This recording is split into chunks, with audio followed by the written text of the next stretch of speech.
Hello friends. आज जानिबा केन्द्रापड़ा जिले में मोट केतोटी तहसिल रही से विषय में आज संपूर्ण जानिबा। तेज दयाकोरी वीडियो को शेष पर्यंत देखंतु एवं आम चैनल को प्रथम थर पे विजिट करछन्ते ताहले चैनल को सब्सक्राइब करंतु। तेज चलंतु देरी न करी वीडियोटी को आरंभ करिबा।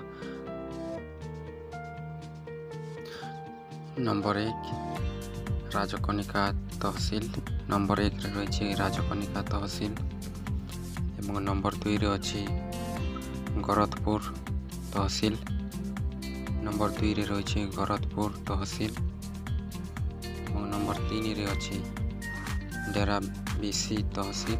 नंबर 3 रे रही डेराबिसी तहसिल और नंबर 4 रे अच्छी महाकालपड़ा तहसिल। नंबर 4 रे रही महाकालपड़ा तहसिल और नंबर 5 रे रही राजनगर तहसिल। नंबर 5 रे अच्छी राजनगर तहसिल और नंबर 6 रे अच्छी पटामुंडाई तहसिल।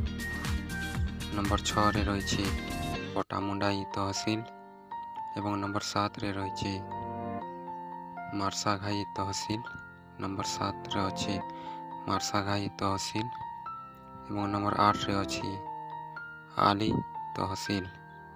नंबर 8 रे रही आली तहसिल और नंबर 9 रे अच्छी केन्द्रापड़ा तहसिल।